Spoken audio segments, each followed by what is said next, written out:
In Pursuit of Truth Theater presents. Welcome to In Pursuit of Truth. I am your host, Sir Patrick Mack of Maplethorpe, and I'm only here to help calm some of the fear from you ninnies who've been complaining about coronavirus. Stop buying toilet paper! And learn to wash your backside like a normal functioning member of society. No matter. My other host, the one with the big nose and the yet-to-be-diagnosed case of Tourette's, has gone into self-quarantine. Let's go to the video. Lonely, I'm so lonely, I have nobody to call my own. I'm sure we'll manage. So, hygienically, fist bump your neighbor, and let's get started.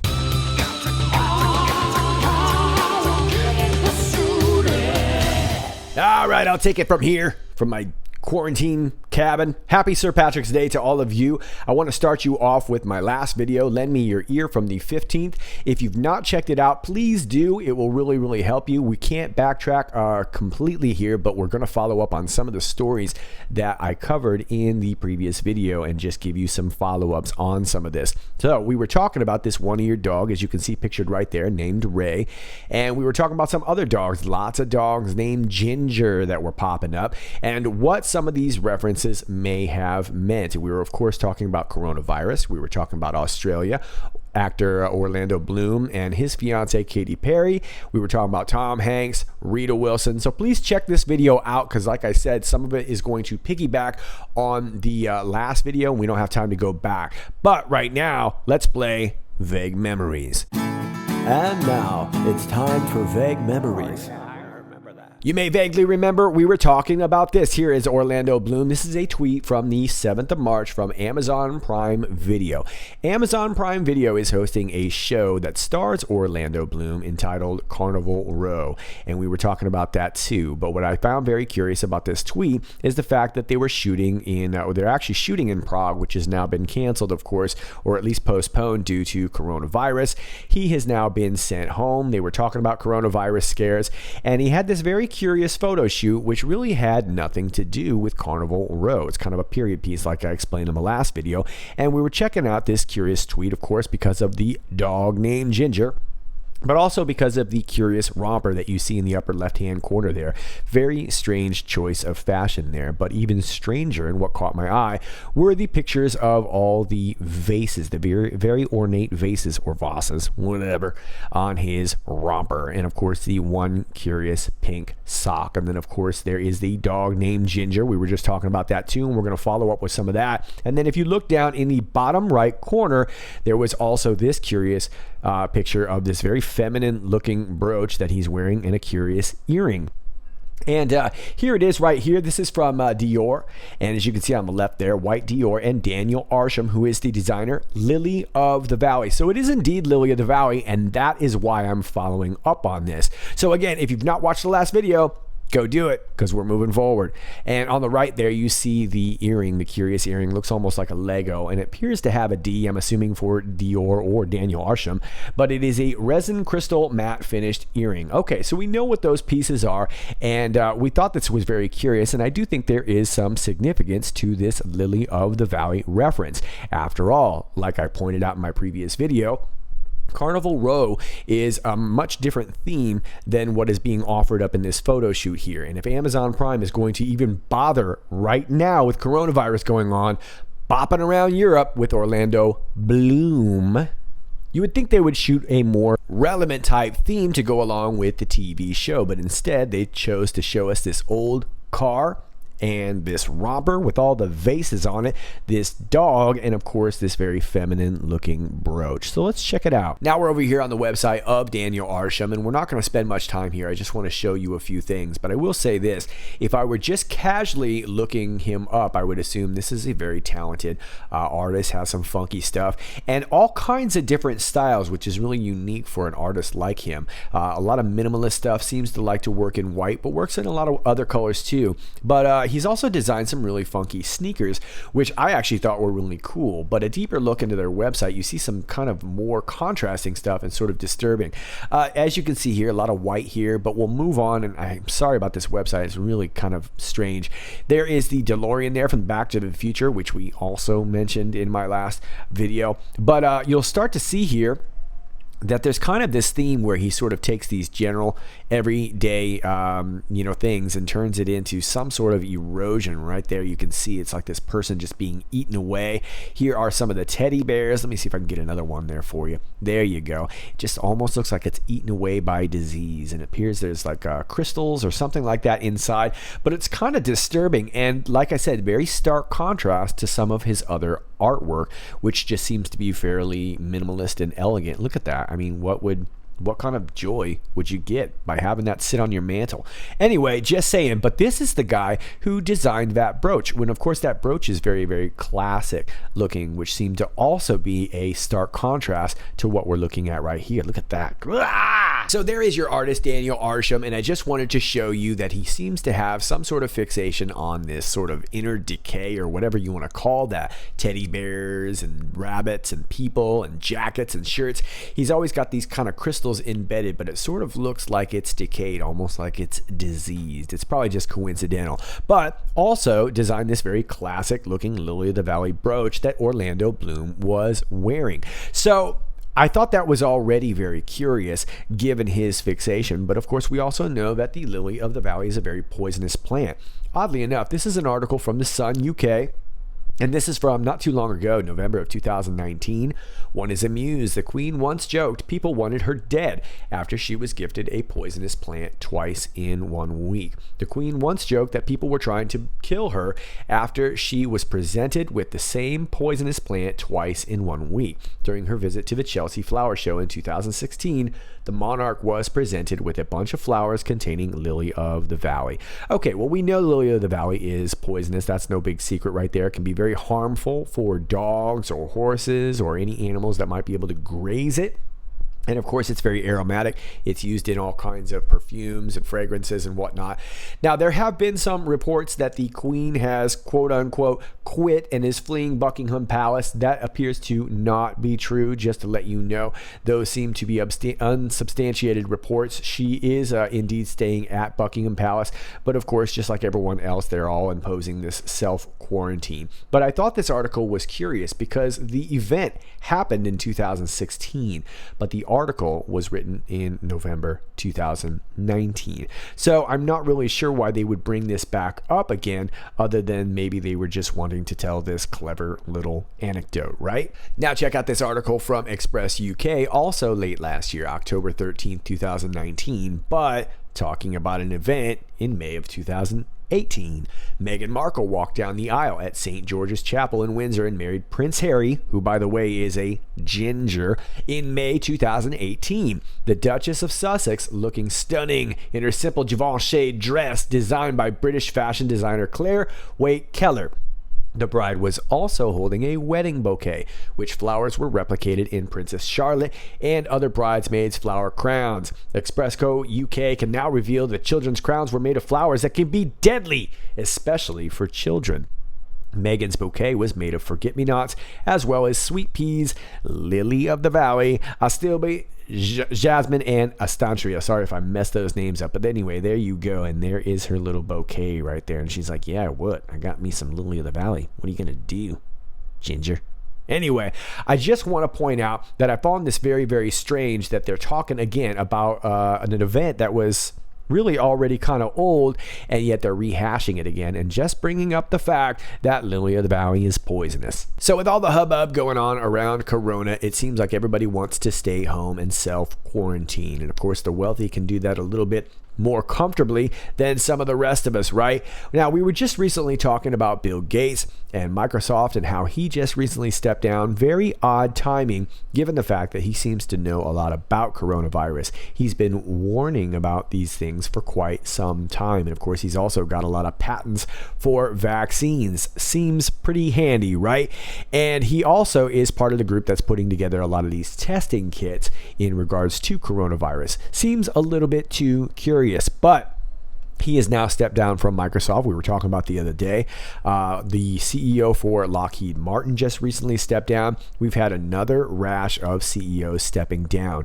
And what's curious to me is that many of the cases that we're hearing about coronavirus seem to be coming from our politicians and our celebrities and our wealthy, quote unquote, elite. As a matter of fact, we just had 7 Italian priests in Italy test positive for coronavirus. Very strange indeed. Now let me take you to this article, which is a lot more recent. As a matter of fact, this seemed to come out right around the same time, if not just after my last video. This is from the New Zealand Herald. Coronavirus, New Zealand a safe haven for super wealthy arriving in private jets. Now, we're just going to cruise through here because I just want to make a quick point. But I find this very curious. Billionaires looking for a bolt hole safe from the spread of coronavirus have been eyeing up New Zealand. An official said there has been a small upswing in private jets arriving in Queenstown. In Auckland, longtime real estate agent to the wealthy, Graham Wall, was helping 2 billionaires. Okay, blah, blah, blah. We're not going to talk about all this here. But they're talking about the coronavirus scare, what you need to know. Everybody wants to tell you what to know, right? Here's the symptoms and numbers and math and numbers and math. Anyway, what they're talking about is this massive uptick in flights going to New Zealand. And I find it very, very strange that that's where they kind of build these really, really wealthy underground bunkers over there. And now all of a sudden we're getting people running off over there. So check this out down here. The resident who spotted the 5 private jets at Queenstown Airport said one included a Bombardier 6000 worth well over $50 million. 5 jets in one day is a busy day out there. It's normal at Christmas and during the Winter Festival, but it's pretty quiet now. As commercial airlines profit nosedive, private jet booking services have been besieged by multinational firms and wealthy individuals, the Daily Telegraph reported.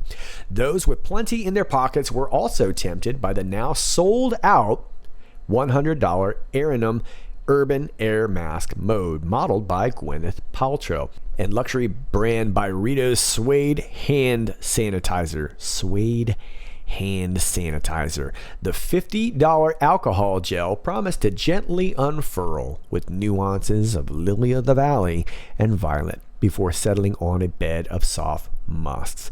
Masks were also seen on the youngest and oldest famous faces, from teen music sensation Billie Eilish to 86-year-old Dame Joan Collins, while Kim Kardashian shared advice on how to greet somebody using only your feet, because that's what you need to know. When you want to know about social skills, talk to a wealthy Armenian. Anyway, so we've got this $50 alcohol gel with nuances of lily of the valley. Now, that may just be a random coincidence, but like I said, this came out right after my video, and I find it very interesting because only so many people would be able to spend $50 on alcohol gel. I'm sure you could pop for a bottle, but if you really wanted to stock up on that stuff, that seems to be marketed towards a certain kind of crowd, right? So is there something to lily of the valley that may kill this virus, or is there something to this lily of the valley that maybe helps spread the virus? I'm not really sure, but I found it very curious, and it might not be anything at all, but still curious. So I want to move on to a couple of other connections, but I found it very interesting that this article about people who are fleeing to New Zealand all of a sudden, and they want to use this fancy hand sanitizer that's worth $50 a bottle that just happens to have tones of lily of the valley. And this all comes out within 24 hours after releasing my video. Probably just coincidence. So is there something to this hand sanitizer, or is it just really nice smelling hand sanitizer? Lily of the Valley is a pretty common fragrance, but I find it very odd that it just happened to pop up in the article, especially when it was dealing with New Zealand and coronavirus. So if you haven't checked out my last video, please do so. That will offer you a little bit more context to all this, but I did find it very, very curious.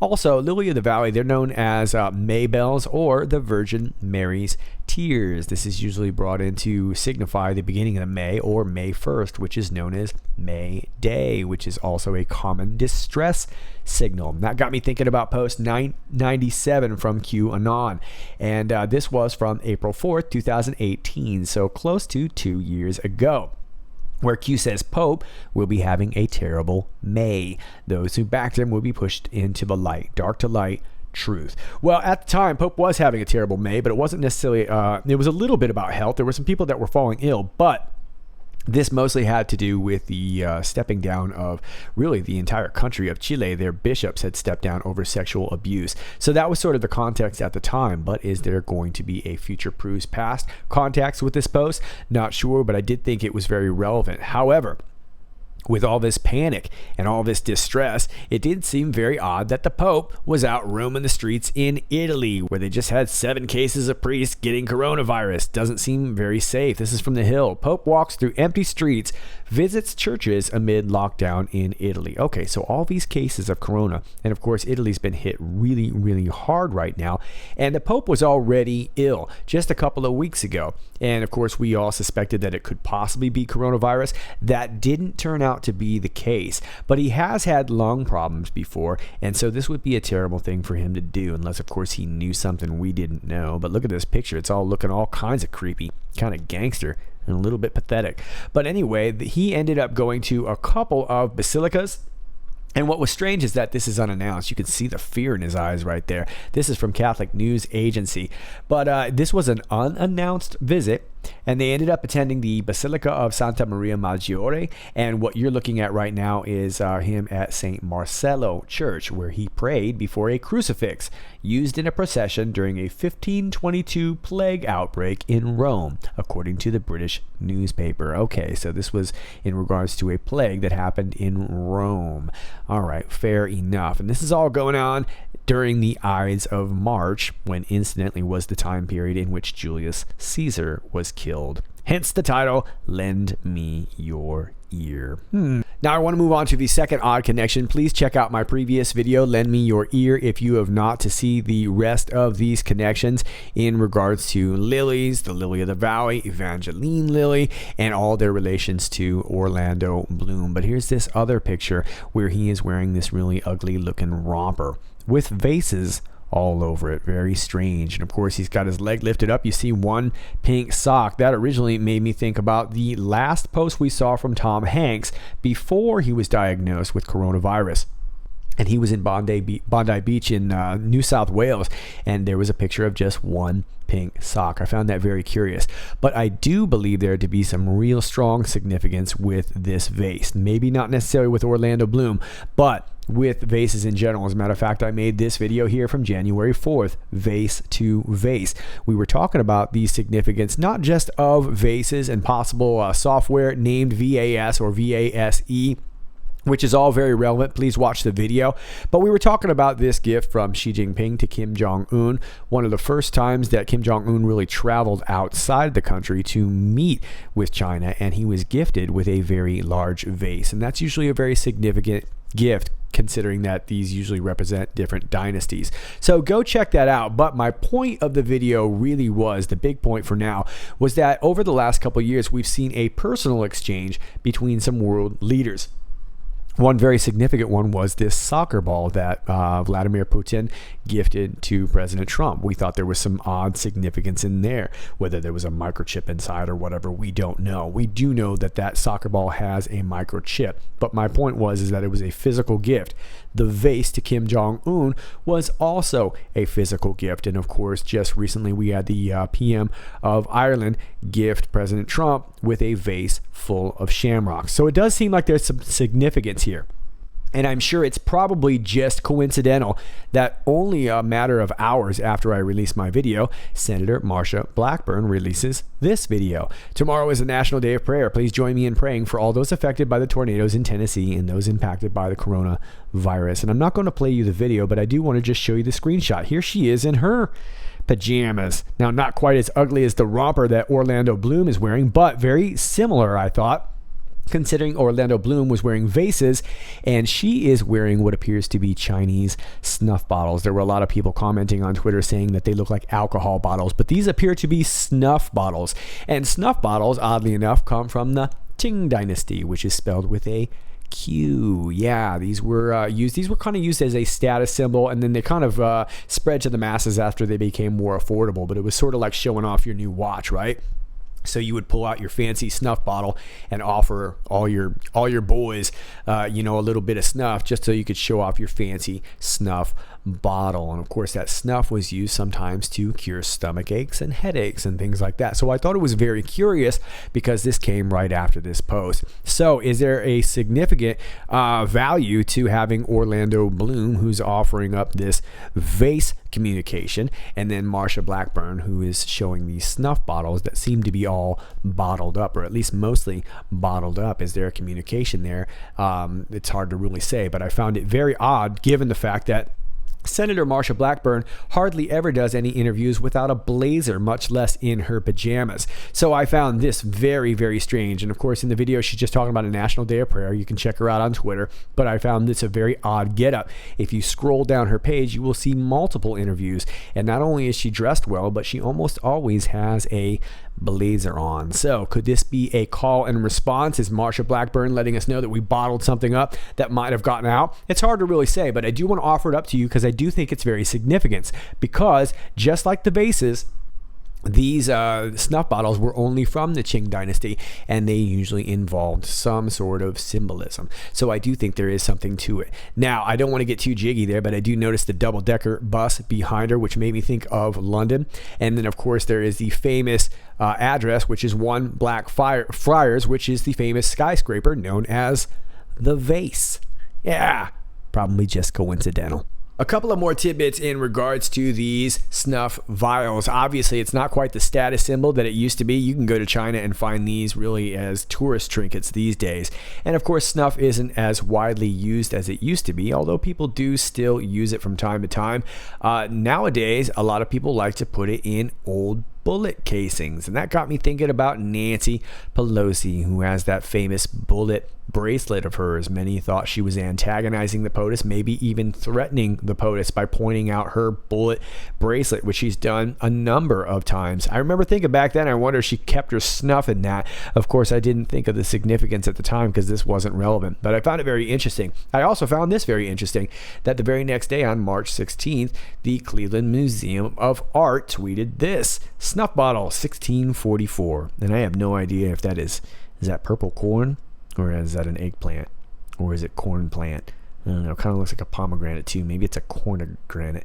I don't know. It's an old snuff bottle though, and it's pretty sweet. And they weren't the only one to post that. We also got this one right here from a very strange Twitter handle by the name of William Morrison, who posted this actually the day before on March 14th. Snuff bottle shaped like a pig. You may also remember this curious story from the other day where President Trump was quote unquote caught on hot mic, and he says bad word, and then he ends up talking about his pen and asking if anybody had any white stuff, and of course left himself open for a lot of jokes there. He obviously seemed to be asking for some sort of white out or corrective stuff to cover something up, but I found that very interesting. But I found it even more interesting that they were sort of putting this out there. I'm not really sure why they would use that to put that out there. Now we get this story, and this was actually from the 14th from KTLA 5. Fake coronavirus test kits seized at LAX. Officers seized counterfeit coronavirus test kits at Los Angeles International Airport, U.S. Customs and Border Protection said Saturday. A package arrived at LAX from the United Kingdom and was labeled purified water vials, according to a CBP news release. Officers were examining the package Thursday when they found 6 plastic bags containing vials filled with a white liquid and labeled coronavirus 2019, COVID-19, and virus 1 test kit inside. CBP Director of Field Operations in LA, Carlos Martel, said it was a significant interception at a time when the U.S. is in the midst of a national emergency. Authorities did not provide information on where the vials were headed. Okay, very interesting. And you'll also note that down at the bottom here, the product code is numbered 233. There's that pesky 23 cabal number again. I'm sure it's all probably just coincidence, but it seems very strange that President Trump was talking about that white stuff. You got any of that white stuff? And then, of course, we have this really, really significant interception. So does this have anything to do with Orlando Bloom and his vase romper, or Marsha Blackburn and her vile pajamas? I'm not really sure either way, but I find it all very curious that it happened right around the same time. Both of it had to do with China, and here we are looking at a 23 product code of coronavirus vials. You got any of that white stuff? By the way, for those of you who care, purple corn is actually a real thing. It's believed to be good for preventing colon cancer, blood circulation, and also helps you develop collagen. So for anybody who's curious, I believe they put it in a drink down south. It's real popular, almost like in this little fruit punch kind of drink for anybody who's curious. Anyway, let me leave you with this. This was actually tweeted by our POTUS, and I found this very interesting, and so did many of you. Probably some of you guys already saw this. Big thanks to whoever on Twitter slowed this video down for us to help us pick some of this apart. But this is in regards to stopping the spread of coronavirus, and you'll notice that the word stop is in brackets. We'll talk about that in just a second, but let's just play the video. I don't have any sound here for you. Practice good hygiene, and of course that's good. Wash hands frequently. Yeah. Avoid touching your face, nose, and eyes. Yeah, AOC, avoid that. Cover your coughs and sneezes. Disinfect surface regularly. Now what happens to the O's here? The O's, it'll be slowed down. Oh, there's a Q right there. My goodness, let's take a look at that again. There it is. Boy, it's like that didn't belong there, but it was there anyway. And then we see it again right there. My goodness, I wonder if that's an accident. Then we get a plus, meeting and travel precautions. And yeah, I just find this very, very curious. And then there's one more thing that I want to point out here. Stay at home if you're sick. Consider postponing travel plans. Avoid large gatherings. Basically common sense kind of stuff. And then you'll see this here. We're all in this together. And I want you to notice that the F's, it's kind of hard to point it out right there, but the F's right here were kind of upside down, where you see together they're being flipped. They were both originally the other way, which made them to look like F's, meaning F. Does that mean foxtrot? Foxtrot? Is that referring to a particular kind of event that's not a true flag, but the opposite of true flag operation? Am I making my point? Anyway, we're all in this together, and POTUS tweeted this, and I thought this very, very curious, so thanks to whoever slowed that down. And finally, I will leave you with this. This is a thread from Brandy Turpin on Twitter at BrandyWine1. We're not going to go through the whole thread, but I did want to point a couple things out. I think this is interesting. Brandy says, boom, I just noticed a kill box around the word stop on Trump's hand wash post, so I Googled up stop and looked for relevant meanings. Look at this. A legit false company specializing in medical events. Meet the team's strategic operations. And this is them right here. I will actually put this into a thread reader and put it down for you down below so that you can check it out and look at some of the connections that Brandy made. I don't want to go through them all here, but I did find it pretty interesting. Of course, this is another Stu Siegel operation. If you've worked as an actor in Southern California, you're familiar with Stu Siegel, and Brandy goes a little bit into that, but I will take you down to the bottom post here. Too quick, I forgot. The IMDb movies in circled pics are Stephen J. Cannell's. He died in 2010, evidently. Seriously, about half the keywords displayed through movie names, and they're talking about all the different kinds of references that you find here. Okay, so I will leave this down for you below, but this is what I wanted to show you. Here is their site. Services. Strategic Operations provides total turnkey training support services and solutions, including facilities, role players, battlefield effects, and training support. Yeah, and believe it or not, I'm actually very familiar with this company. They're out of San Diego, and this is their facility right here. They basically have a little Hollywood town kind of set up, and they will use these for medical videos, for military training videos, all kinds of stuff. And if you've worked, like I said, as an actor in Southern California, chances are you maybe have done a gig with Stop or Stu Siegel before. Stu Siegel's worked with a ton of people, so it doesn't necessarily mean he's directly involved. But I did find this to be a very interesting find, so thank you very much for that, Brandy, and I will leave you at that. As always, if you like this video, please click like, share, and subscribe. Thanks to all of you who do that. All my alternate links are down below. If you're watching me on YouTube, you can check me out on Gab and BitChute and Brighteon when it loads, and DropSpace when it loads. They're all linked down below. My P.O. box is down below also. My email is down below if you've got information that you'd like to share with me, and my Patreon is linked down below if you'd like to support the channel. It's all linked down below. This is Sir Patrick Mack, and until next time, stay funky.